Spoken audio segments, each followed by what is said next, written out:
Hi everyone, I'm Marlene Dodge. This is my personal introduction for EDU 853 Module 1. I lived most of my life in southwestern Florida. I moved about 10 years ago to southwest Kansas, where I work for High Plains Educational Cooperative. I was in Ulysses High School working with students in special education, grades 9 through 12. And this past summer, I was fortunate enough to gain a position as an administrator with High Plains Educational Cooperative, so I'm really excited about that this year. In my spare time, we have a small farm with horses, cows, goats. My daughter has a herd of goats that she takes care of, and then we also love running, and my daughter and I just recently started a program called Zombies Run, where we actually get chased by zombies virtually, so it's pretty hilarious. Moving on to inclusive school environments.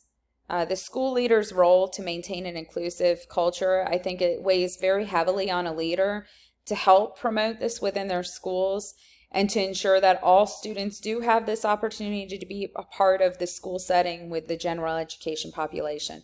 And I think they do this through high expectations for all students, setting goals and action plans, and I think a lot of these times the goals and action plans can be developed and relayed and continue to reiterate them through faculty meetings.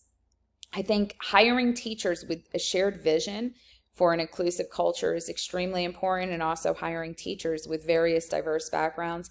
This is a challenge for us in southwestern Kansas. We don't always have the people to pull from to be able to choose who we're hiring for positions. So that is a challenge for us in southwestern Kansas. And also the principal needs to ensure supplementary aids and supports are provided for students. And High Plains Educational Co-op, we do work closely with our schools to make sure that these supplementary aids and supports are provided for students.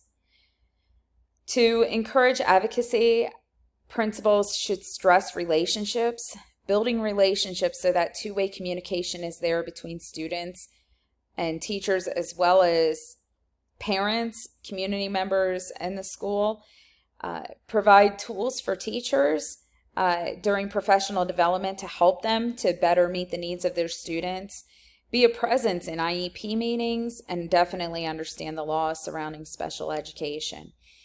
In order to have these plans work out, I think the least restricted environment is extremely important to make sure that kids are with the general population. Continuing to have that community and parental involvement is huge. Providing, again, professional development to help teachers meet the needs of students and help meet the teachers' needs to understand how to differentiate within their classrooms. And then also allowing for collaboration between teachers is extremely important. To help change the negative assumptions when you're trying to ensure that an inclusive environment is happening in a school, I think, again, principals need to lead by example, their language, their actions. It needs to be able to model that inclusive environment that they're wanting everyone to help to provide students and parents and community members. Also, provide learning opportunities. Peer observations, I think, are an amazing way to do this.